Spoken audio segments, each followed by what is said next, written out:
Hello everyone, my name is Maximo and this is my writing assignment number 2 for my Psych 240 class. And today I'm going to be answering some questions and I'm going to be using this as my baby to demonstrate some of the things that I'm going to be explaining. So the first question is, what does optimal development look like? So according to Medline+Gov, several milestones indicate that optimal development is occurring. For instance, a sensory development. So this means that the senses such as like the touch, the hearing, the taste, and the smell are all natural at birth. So this is like a big indicator. And vision of the baby will gradually develop as it grows. They also state that, and I quote, the infant prefers the human voice at birth. So if you talk to them, they are more likely to be more receptive to the voice. What populations and ages are most significant risk for abuse and neglect?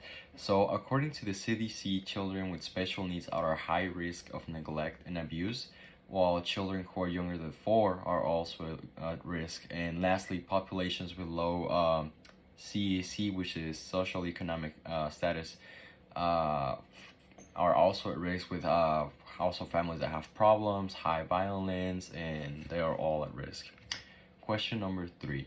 What are the risk factors for child abuse and neglect, and which demographic is more vulnerable?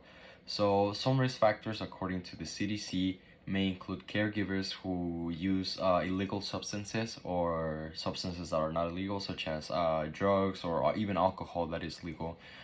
Those with depression or health, mental issues, low education or income, who were previously abused and neglected as well, and young and single parents, just to name a few.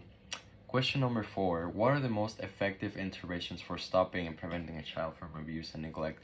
So according to the Washington State of Children, Youth and Families, volunteering can be in the community can help families discipline children in a thoughtful and meaningful way, teaching children their rights, examining both behaviors, understanding what child abuse means, reporting if you see any abuse, and explaining to children what kind of rights they have, so they know what it can be when they don't have when they're being abused or neglected.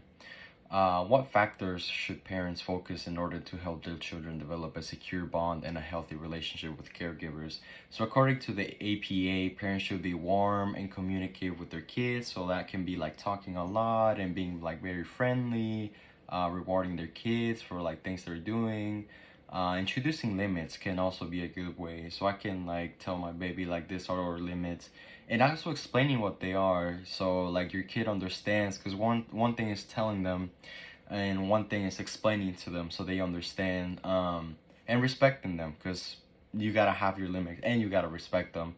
Lastly, to understand the rules and the kids' behaviors and things like that. So thank you for listening, and I hope you liked my video.